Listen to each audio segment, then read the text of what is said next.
Update: my girlfriend just gave birth to our first child. But I know I'm not the biological father, and I revealed I knew as soon as she gave birth. Original post. I'll try to keep this short because I'm planning to go to a bar soon. I found out when she was about 6 months along. The guy Brian approached me at my work. "Are you Sarah's boyfriend?" I said yeah, and asked what he wanted.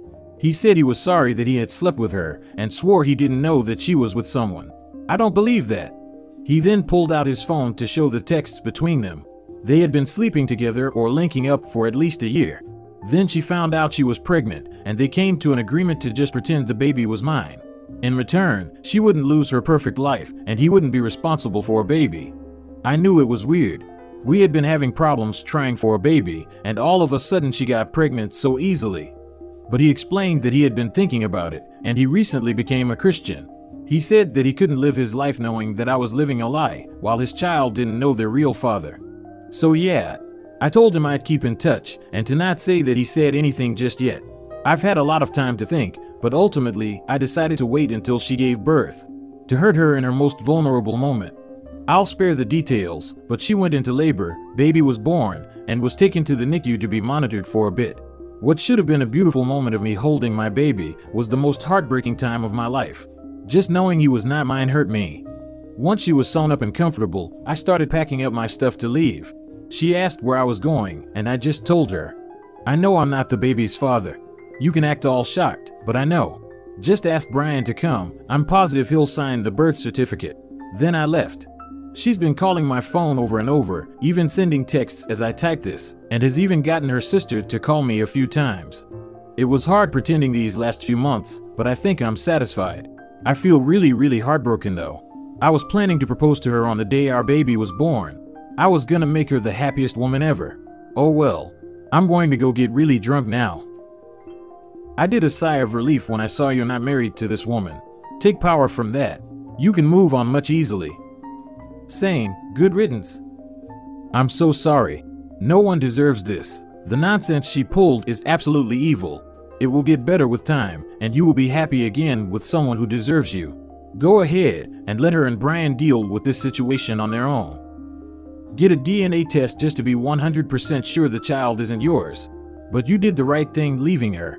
Make sure you have the text from Brian so she can't twist the narrative. You also need the DNA test so she can't put you on child support. Because if you're in the USA, it'll be hard to get you off it once the courts deem you the father. I'm like 110% sure that's not my kid just from looking at him, but I'll get the test. I get that, but it'd just be on the safe side. You wouldn't want to find out 10 years later that it's yours, and you missed out on all the time and moments with the child. It won't hurt having something definitive that says you aren't the father. I plotted revenge against my ex-husband when I found out he was cheating on me when I was pregnant with our son. It felt good in the moment to stick it to him by telling the husband of his mistress what went on, but I was still miserable. It's been 3 years and I'm still in therapy for what he did. Best of luck, Opie. I hope you get therapy too. How exactly did you get revenge? I told the husband of his mistress that his wife was cheating on him. I made a viral video about it on TikTok, so it got back to his family. He's in the military, so he also got kicked out of base housing after I left with our kids. First update. Head hurts, but I'm home and safe. I'll clear up a few things. Brian is going to be in the baby's life if it's his. I don't care what anyone says. I'm sure the kid isn't mine. I'll go get tested, but me and Brian have been in contact since last night, and there isn't a doubt in my mind. For those of you calling me a psychopath or whatever, I don't really care. You'll all forget about this post in a day anyway, while I'll have to live with this nightmare for the rest of my life. What I did wasn't amazing, but I don't care. All I ever did was treat her amazing, and this is how she pays me back? If you think this is fake, go read something else. Doesn't matter to me. Second update. Hi everyone. I just wanted to start by saying I would have updated sooner, but it takes a bit to get test results back. I've also been working on myself for the time being. Thanks for all the support. I'll cut to the chase. I am not the father, but I already knew that already deep down. Brian and the baby are a match, so that pretty much answers that question. He's very excited to be a dad, even despite the circumstances. We've kept in touch this whole time, and he's actually a really great guy. Goes to church now, volunteers at shelters, etc. I'm not sure if we'll continue to stay in touch after this, but I wouldn't mind getting a drink with him every once in a while. I hope the kid does great in life. He should be, with Brian as his dad. As for Sarah, around the time I posted, she had asked Brian to be with her officially since there was nothing to hide. As far as I know, he has not taken her up on that offer and just wants to co-parent for the sake of being in his kid's life. I think that's very smart of him, honestly. Me and her have talked as well. We talked about where it all went wrong. She felt as though I wasn't there for her fully and just felt unfulfilled, which I understand. I wasn't always the best guy, but I treated her the best I could. I guess it just wasn't meant to be. She started crying and I did give her a hug, but I made sure she knew it wasn't because I cared about her. She's offered to stay friends and for me to visit if I want, but I declined. I'm not really interested in keeping up with her and her kid, but I did give her the stuffed animal I was planning to give our kid someday as a gift. She's been staying with her mom and has fully moved out her stuff. She asked me to keep her number, but I blocked her the same day she finished moving out. So it's just me now. I'm not gonna lie, my heart has been super heavy, but I think I'll be okay. There's a cute girl at my work and we've been talking. She's a single mom and has been awesome so far. I explained that I wanted to go slow because of my recent breakup and she understands. We've hooked up once or twice, nothing serious yet. I just want to be by myself for now, but I'll likely give her a shot when I'm ready. That's it for now. I'm depressed, but I'm working out now at least. I never want to talk to Sarah and will likely never see her again.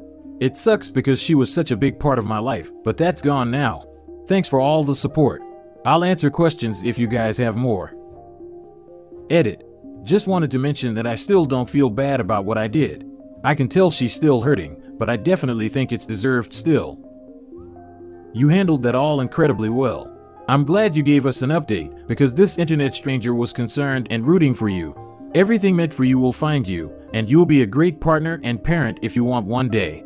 Hang in there. Yeah, you got this. We've all been through our fair share of trauma, and we always overcome them because we grow and move on. It'll be a long process, but it'll be worth it. I believe in you, and I know for a fact that everything bad happened to you will be compensated in the form of everything good.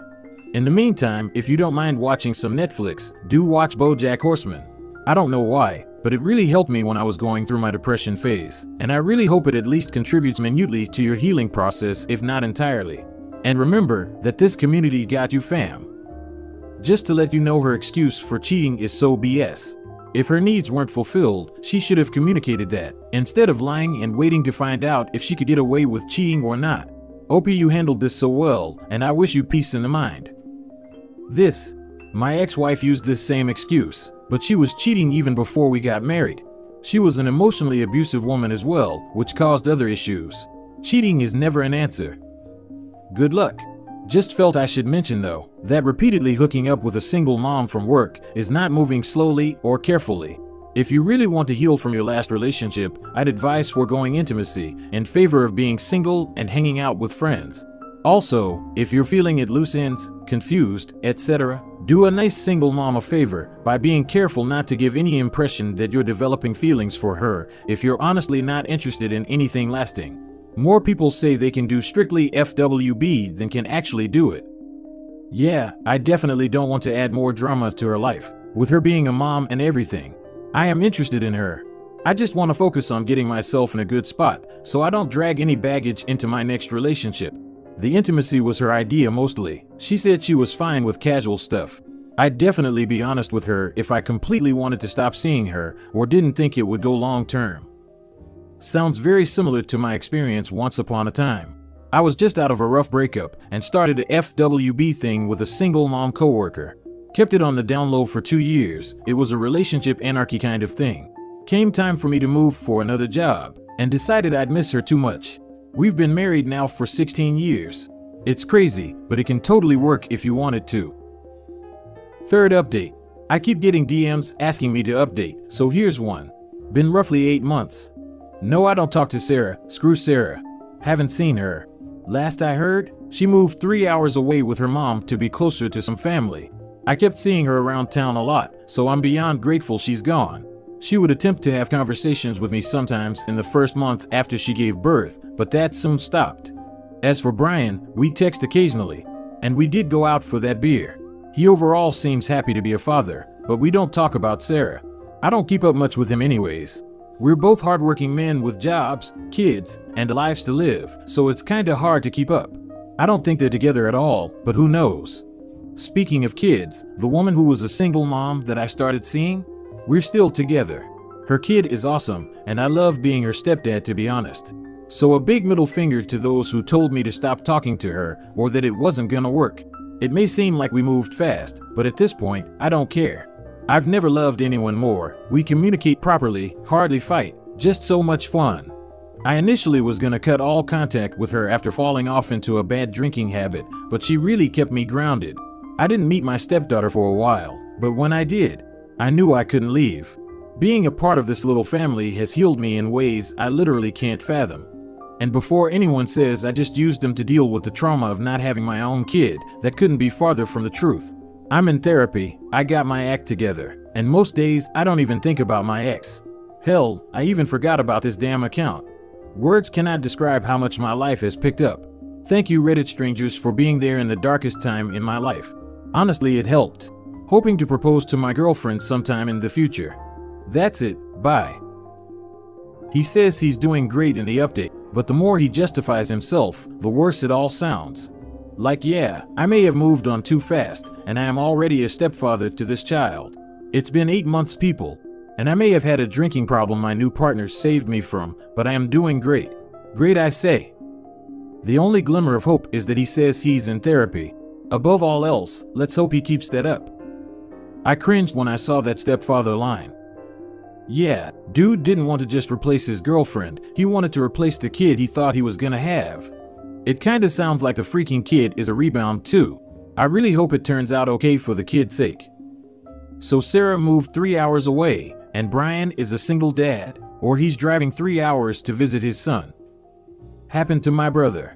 His baby mama had to move home with her mom about 2.5 hours away because she couldn't afford a place. They'd meet halfway every week to swap the kid. That's not unheard of. My dad moved 3 hours away after the divorce, and my parents would meet in the middle for custody exchange at a Carl's Jr. I hated the trip, but I usually got a shake out of it. My wife is pregnant, but she cheated on me, and our first kid isn't even mine. I was out for a work trip that was going to last a week. Before I left, we installed the camera doorbell system so I could see if something was happening while I was gone. She thought the system only worked if somebody pressed on it to start recording, but it's motion detected. While I was gone, I kept getting notifications on it. I finally got one of her and my son leaving the house. I got another one an hour later of just her kissing on another dude while going into the house. I called her to ask what she was doing, but she lied and said just relaxing. I knew from that moment this was going to get ugly. I came home and didn't question her about it. I was deciding my next move when she told me she was pregnant. The math was adding up, but I played along. I then decided to take my son for a DNA test, and obviously we aren't related. Wife doesn't know what I know. She thinks everything is perfect. She walking around excited about the new addition to the family, telling everybody the good news about our second kid. She doesn't know I'm searching for a lawyer as we speak, and both of our lives are about to be ruined. Be proactive. You may be legally recognized as the father by the state and could be on the hook for child support even though the kid isn't yours. Wait, seriously? How does that happen? Is it because they're married? Yes. If she refuses to admit the kid is someone else's, the state will deem him the child's father due to their marital status, and the state is interested in ensuring someone has responsibility financially. Can the father press charges on the mother for paternity fraud? If she knew the child wasn't his but tried to pass them off as such? In the US, paternity fraud is not a crime, so there are no charges to press. He could sue her, but he'd have to prove she knew, not just suspected, that the child was not his. This is notoriously difficult to do, and from what I understand, seldom results in the mother being found liable. As far as the court is concerned, the child has a father, the man who's been raising him. The reasoning is that there's more to being a parent than DNA, as any adoptive parent would tell us. All of this may seem grossly unfair to the husband, but again, the court is most concerned with the welfare of the child, who's had a father, bio or not. It's not about the wife winning or getting her way. It's about the bond between father, the one who's always been there, and the son, and the father's right to have that bond, and either full or shared custody. In some states, you have a reprieve. Paternity fraud just became illegal in Tennessee, for example. Passing off another man's child as somebody else's is the most diabolical thing to do to another human being. Your strength is astonishing, I give you that. Stay strong, man, I wish you the best. This is why I believe paternity tests should be standard procedure for birth. I was reading last week that paternity tests are illegal in France, and 2/3 of all tests in Switzerland and Spain are French men/women getting tested in secret. It's considered by the government to be honorable and a privilege, instead of merely biological.